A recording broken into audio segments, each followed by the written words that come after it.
Hello viewers and welcome back to another video on Video Geeks. So in today's video we'll have a discussion about the IPv8, the drafts that has been recently submitted to IETF, and we'll have a discussion about the existing IPv4, IPv6 and the recently submitted IPv8. So we'll have a discussion, and this video will be very helpful for the people who are interested in networking domain. So just like me. And yeah, without wasting much time, let's get started.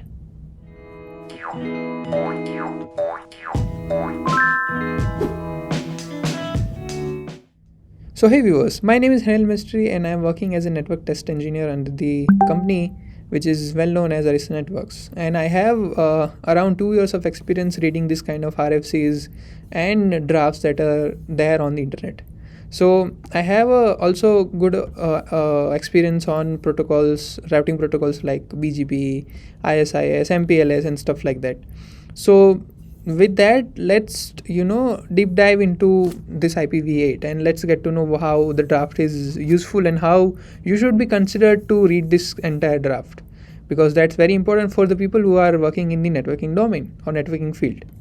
So as you can see, this is the IETF draft, and once the draft is submitted, it will take around 6 months, roughly 6 months of time for all the reviewers on the internet who are working for big giant companies or who are working for IEEE. They'll review this draft and they will propose suggestions, or let's say there are some corrections, or if they want to reject the draft, everything will happen within the 6 months. And if everything is good, at the end of 6 months, we'll see the RFC number for this draft. Right now, this IPv8, that is just a draft submitted by the person named J. Thane, right? As you can see the author name. And I went through entire document and I found the name of the person is Jamie Thane, but I couldn't find the detail for this person on internet or on the LinkedIn.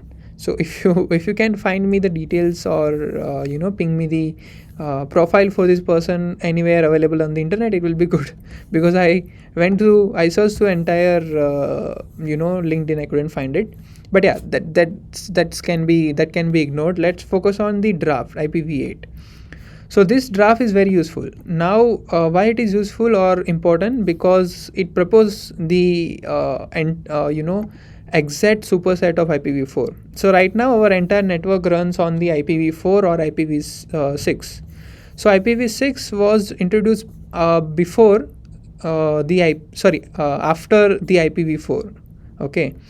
Now there are no there are actually IPv5 between IPv4 and 6, but IPv5 didn't had any good improvements over IPv4, the existing benefits that it provides. And why in the first place why we have IPv6, because we already have IPv4, so why we needed to have IPv6? So the first most important reason to have IPv6 is the requirements or the problem that we have with IPv4.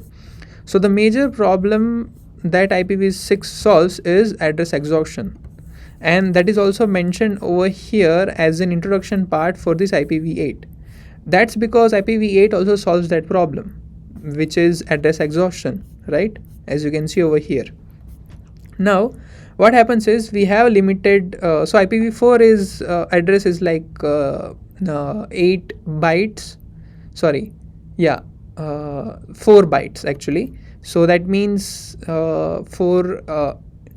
32 bits actually in this IPv4 address, and that means 2^32 different addresses, and that is limited for considering how many number of devices that we have in today's world, because we can also provide an IP address for the IoT devices, for our mobile, for our any devices. Mostly the devices now operates over the internet and they all have IP addresses, and that's why we are running out of IPv4 addresses. That's why the major problem that solved by IPv6 was address exhaustion. But the problem with IPv6 was that we were asked to operate on dual stack. That means we also have IPv4 and IPv6 running. where in case if IPv6 is not working, we can run over the IPv4. So that's not like, good practice, because we are operating with multiple stack, IPv4 stack, and one network stack is with IPv6 addresses. That is actually hard to maintain. Although most of the organizations that are available on the internet, or you can say big routers, or not routers, actually intermediate devices over the world, over the seas that are there, our internet providers and some big giant companies who maintains the network, they are running IPv4 and IPv6. But smaller campuses like your college campus or your hospital campus, they are they don't have IPv4 and IPv6 supports, because they don't have that much of easiness while taking over the complexity to maintain the dual stack with the IPv4 and IPv6.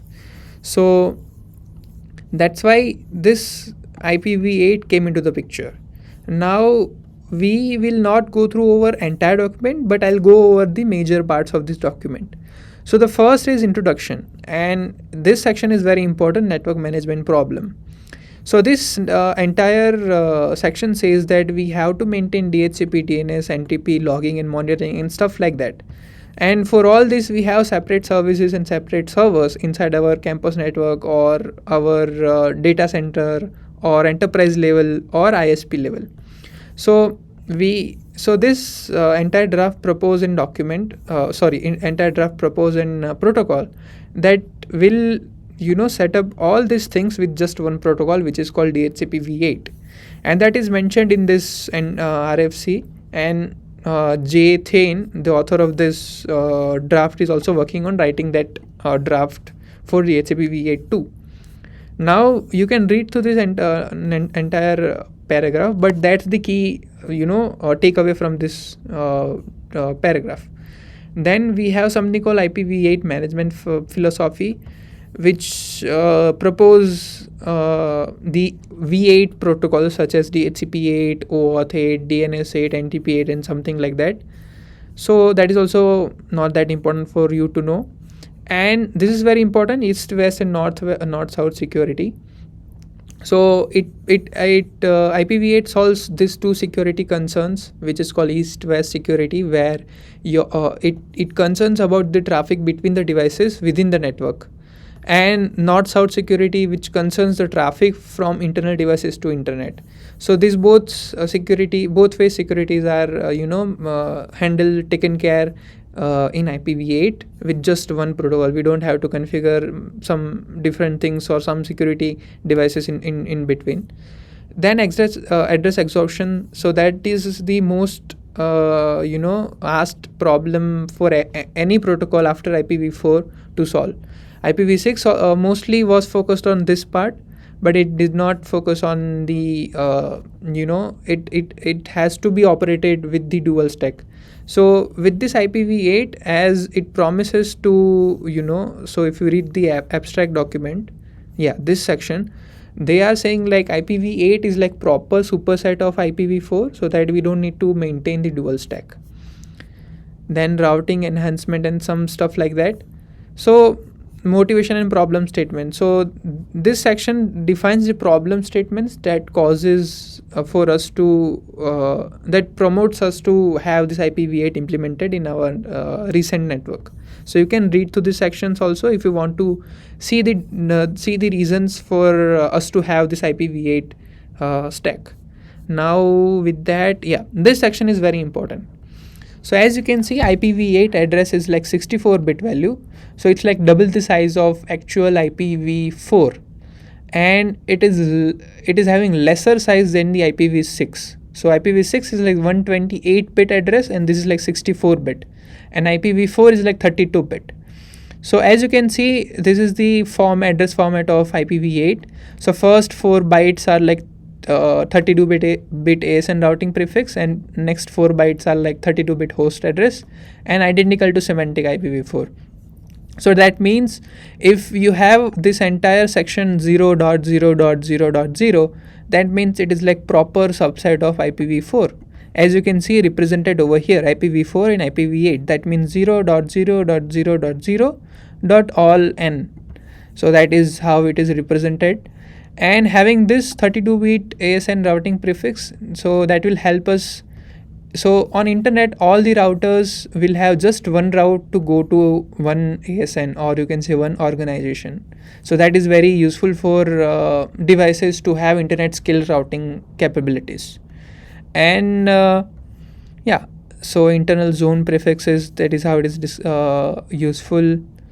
Intercompany and interop prefixes, so you can see that is how it is. So when there are like DMZ zones and two companies are transmitting the routes to each other or advertising routes to each other, that is how it is done. Then yeah, this is address usage. So we have some private addresses and public addresses defined in IPv4, in IPv6 also. So this is how IPv8 will be defined. So any addresses 127.x.x.x.n.n.n, where x and n are like digits. So like it is like 1 byte from 0 to 255. And so this address space is used for internal devices. So it's like all zone and they are not routable. And that is how all the things are mentioned, and what is the uses for this, and how and when it is routed or not. Such as like this, where IPv4, so it is like entire first 4 bytes are 0. That means it is routable only when the routers are supporting IPv4. Then there are something called address classes. So 0.0.0. So basically this first 4 bytes, depending upon that, there are some classes that is defined over here, and whether what is the description for that class, that is also defined over here. That is also very important. And this is very important section, which is called IPv8 packet header. So as you can see, the header is like almost the same from the IPv4. Just two sections are there extra, which is called source ASN prefix and destination ASN prefix. So comparing with IPv4, it's just like 64 bits extra. So that means 8 octets longer than the IPv4 address, as you can see over here. And as you can see, as we go through down there, they have some specifications for routing protocol behaviors. So how the routing protocol will take consideration with the IPv4 and IPv8. So technically, and all the routing protocols will have to be upgraded to accommodate IPv8.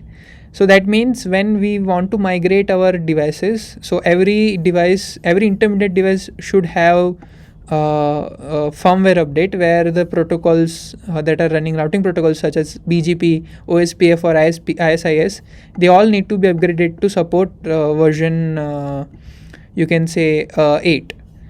And with this BGP, they have mentioned like if there is just the IPv4 advertisements, then the first 4 bytes are 0, then it can automatically fall back to IPv4 instead of going for IPv8.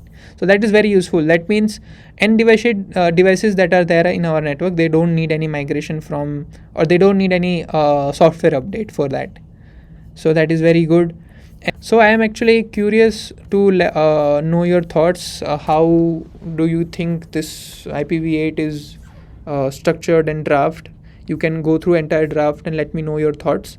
I think it is very good draft and seems to be very promising to me.